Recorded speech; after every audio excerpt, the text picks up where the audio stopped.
vejo a necessidade de estar trazendo alguns esclarecimentos para que nós estejamos sólidos nas nossas convicções e não sejamos enganados nem ludibriados pelo engano de Satanás. Nesses últimos dias nós temos visto a proliferação das seitas e das heresias e muitas vezes adentrando dentro das igrejas. E você pode estar se perguntando, pastor, ou pode estar me perguntando, pastor, como eu posso identificar, a grosso modo, de maneira rápida, o que é uma igreja de fato do Senhor Jesus Cristo e o que é uma seita herege? Em primeiro lugar, toda religião que não tem Jesus Cristo como único Senhor e Salvador, essa é uma seita. Então descarte, corra disso. A Bíblia diz que há um só Deus, um só mediador entre Deus e o homem, Jesus Cristo, no qual se deu a si mesmo em preço de redenção por todos. Está lá em Timóteo capítulo 2, versículo 4 e 5, se não me engano. O próprio Senhor Jesus Cristo, ele disse, eu sou o caminho, a verdade e a vida, ninguém vem ao Pai a não ser por mim. Ou seja, Jesus Cristo é o único caminho, não existe dois caminhos, não existe três caminhos. A Bíblia diz que nenhum outro há salvação, porque debaixo do céu nenhum outro nome há dado entre os homens pelo qual possamos ser salvos. Ou seja, se pregar além de Deus, se o personagem central desta igreja não for Deus por intermédio do Senhor Jesus Cristo, a salvação não for por intermédio unicamente do Senhor Jesus Cristo, é uma seita, corra disso. Então, se a religião ela não crê também na Trindade, não crê que Deus é Pai, Filho e Espírito Santo, então, quando a Bíblia diz lá no livro de Gênesis, façamos o homem a nossa imagem, a nossa semelhança, quem está falando isso é Deus. Quem é que tem o poder de criar? Os anjos têm poder de criar? Não tem poder de criar. Então quando ele diz façamos, não é Deus e os anjos, é Deus, Pai, Filho e Espírito. Façamos o homem segundo a nossa imagem e segundo a nossa semelhança. Nós somos a imagem e a semelhança de Cristo, de Deus, nós somos a imagem e a semelhança de Deus. Então, façamos o homem a nossa imagem, a nossa semelhança, é Deus falando. Então, há toda aí uma trindade. A Bíblia diz no livro de João, capítulo 1, versículo 1, que no princípio era o verbo estava com Deus e o verbo era Deus, com D maiúsculo. Ou seja, Jesus Cristo, o princípio era a palavra, Jesus Cristo é a palavra estava com Deus, e a palavra que é Jesus Cristo, ele é Deus, D maiúsculo. Existe N versões da Bíblia, e existe uma versão da Bíblia que está adulterada, que é exatamente a versão da Bíblia dos Testemunhas de Jeová. Então o Testemunha de Jeová, ele não crê que Jesus Cristo é Deus. Ele crê que Jesus Cristo é um Deus com D minúsculo. Então, a Bíblia dele, ele tem como certa. E todas as outras, em todos os idiomas, então está tudo errado. Só a dele que é certa. Então, é isso que eu quero dizer. A pessoa, se ela nega Jesus Cristo como Deus, é uma seita. Não creia nisso. Outra coisa, quem é que pode perdoar pecados senão Deus? E Jesus Cristo perdoava pecados. Vai-te em paz, os teus pecados estão perdoados. Os judeus se indignaram e diziam, quem é esse que até pecados perdoam? Quem é esse? Só quem pode perdoar pecados é Deus. Eles não tinham ainda o entendimento de que Jesus Cristo, ele era Deus. Ele é a segunda pessoa da Trindade. Amém? Então, não creu na Trindade, fuja, corra. É antibíblico. Não crê em Jesus Cristo como o único Senhor, corra. É uma seita de imediato. Outra coisa, a nossa única regra de fé em prática é a Bíblia. Então qualquer igreja que tenha a Bíblia mais um livro de regra e fé associado é seita. Então, Evangelho segundo o Espiritismo é seita, corra dessas coisas. A Bíblia mais os livros dos mormons é seita. A Bíblia, ela é suficiente.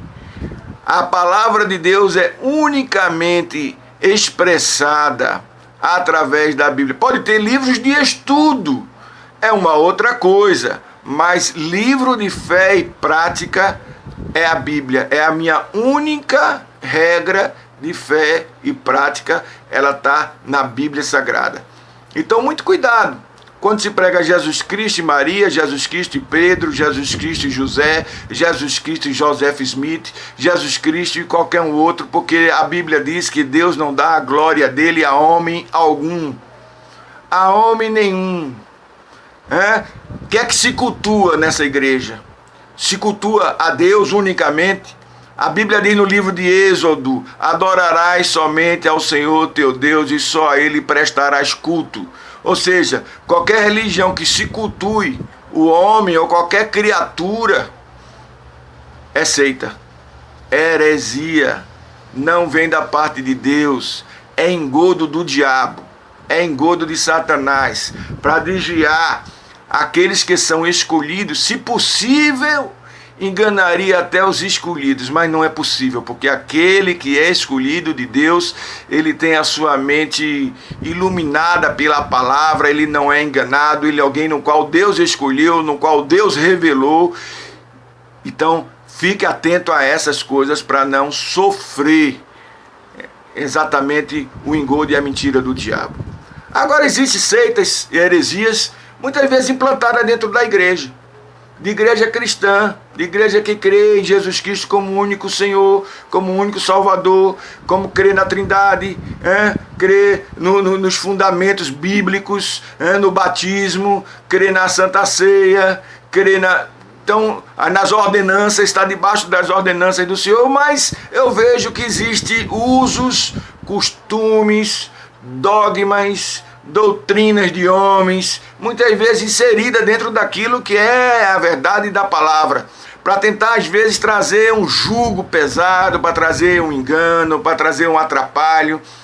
Por exemplo, pregar uso e costume como doutrina bíblica e como doutrina de salvação é heresia, pastor? É heresia. É heresia. Não corta cabelo, é pecado. Não, se não pregar de gravata, de terno, é pecado. Se não, se raspar as axilas, a moça se depilar, é pecado. Tudo isso é heresia, é doutrina de homens. Como diz no livro de Colossenses, capítulo 2, tem aparência de piedade, mas não serve para nada. Tem aparência de santidade, mas não tem fundamento bíblico para se sustentar. O que existe aí é um uso, um costume, uma doutrina da igreja, até aí eu compreendo, mas pregar isso como doutrina de salvação é heresia. Amém? Então quem quiser, faz diferença entre dia em dia, quem quiser julga igual todos os dias, como está lá no livro de Romanos capítulo 14, então a pessoa ela esteja certa de que realmente o que é doutrina bíblica e o que é doutrina da igreja ou doutrina de homens, que uma coisa não tem nada a ver com salvação. A salvação está unicamente na nossa fé firmada e baseada em Jesus Cristo. Amém? Então estejamos atentos a isso, estejamos firmados a isso. E existe tudo aquilo que está totalmente fora, tudo aquilo, aquelas seitas orientais, tudo aquilo, o espiritismo, o evangelho segundo o espiritismo, é algo totalmente diabólico. O evangelho segundo o espiritismo diz lá, que Nicodemos, o novo nascimento, baseado em cima de João capítulo 3, é a pluralidade de vidas, quando nós sabemos que o novo nascimento é uma vida nova em Cristo. Aquele que está em Cristo, nova criatura é, as coisas velhas já passaram, eis que tudo se fez novo. No livro de Romanos diz que nós fomos sepultados com ele no batismo e na morte, e assim como Jesus Cristo ressuscitou, nós nascemos em novidade de vida. Romanos 6,6 diz, sabendo assim também consideráveis mortos para o mundo e vivos para Deus em Cristo Jesus nosso Senhor. Ou seja, O novo nascimento é a pessoa morrer para si mesma, é a pessoa morrer para o mundo, é a pessoa dizer eu não sou nada, eu me anulo, meu velho homem foi crucificado com Cristo e o corpo do pecado, a máquina de fazer pecado, foi destruído. Eu herdo agora uma nova natureza, metanoia, mudança de mente, mudança de comportamento, uma coisa natural que brota de dentro para fora, não é apenas algo religioso, onde eu vou ser alguém arroiado, sepulcro caiado, mas é algo que aconteceu dentro de nós e nós começamos a passamos por essa transformação, isso é um ato de fé. A Bíblia diz, justificados, pois, pela fé, temos paz com Deus por intermédio do nosso Senhor e Salvador Jesus Cristo. Ou seja, o novo nascimento é isso. Nós morremos juntamente com Jesus Cristo para o mundo. Assim como Jesus Cristo morreu, nós morremos juntamente com Ele. Assim como Ele ressuscitou, nós nascemos e andamos em novidade de vida. É um novo nascimento.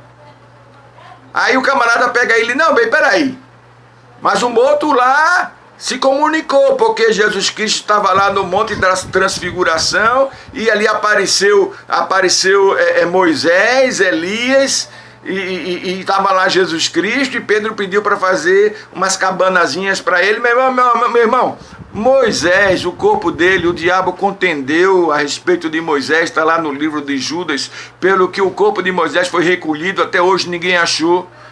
Elias não morreu, Elias ele foi arrebatado num carro de fogo. Diz a Bíblia, ele foi arrebatado. Exatamente essas duas testemunhas que nós vamos ver lá no livro de Apocalipse, que vão voltar e vão pregar ao povo judeu. O povo não tem entendimento disso e começa a achar que isso os espíritas começam a pregar isso como se isso fosse possível, um morto se comunicar com o vivo. O morto não se comunica com o vivo. Algumas pessoas pegam lá o texto de Samuel, eu até separei aqui, de Samuel, aonde Saul foi consultar uma bruxa. E diz que se levantou da terra o espírito de Samuel. A Bíblia não diz que era Samuel. Entendeu ele que era Samuel por causa das características que a bruxa trouxe ali para ele. A Bíblia não afirma absolutamente nada a respeito disso. Contrário. Contrário, se Deus não queria falar com Saul, porque Saul já estava desaprovado, já tinha sido reprovado diante de Deus, Deus já tinha ungido Davi para ser rei, a linhagem, o braço de Saul já estava cortado, Saul não ia mais ser, os filhos de Saul não ia ser agora o novo tempo de Davi. E agora Deus não se comunicou com Saul, profeta nenhum se comunicou com Saul. Ele vai a uma bruxa e a bruxa disse lá, invoca lá um demônio e aparece lá um demônio, ele acha que é Samuel. Não, meu irmão, de forma nenhuma, a Bíblia não afirma que era Samuel. Diz a Bíblia, e entendeu Saul que era Samuel. Ao contrário, a Bíblia condena lá no livro do Deuteronômio, capítulo 18, que aqueles que consultam os mortos é abominação ao Senhor, está escrito na Bíblia Sagrada. Então nós tenhamos sabedoria para não cair no engodo, porque é incrível como pessoas até conhecedoras da palavra são enganadas muitas vezes e trazem para si uma situação de apostasia muitas vezes. A Bíblia diz, apostatarão alguns da fé, dando ouvido a espíritos enganadores e a doutrina de demônios, ou seja, doutrinas muitas vezes trazidas e muitas vezes inseridas, encapadas, recheadas, misturadas muitas vezes com o evangelho. E nós temos visto tudo isso aí. E todo cuidado com a santidade, todo cuidado com o posicionamento espiritual, todo cuidado com a vida de oração, uma vida de devoção, para exatamente não ser enganado absolutamente em nada disso. Então que Deus abençoe, que nós sejamos iluminados. Eu vou estar trazendo outros vídeos dessa forma, para que nós possamos aqui estar cada vez mais alicerçados na verdade, que é o Senhor Jesus Cristo. Que Deus te abençoe.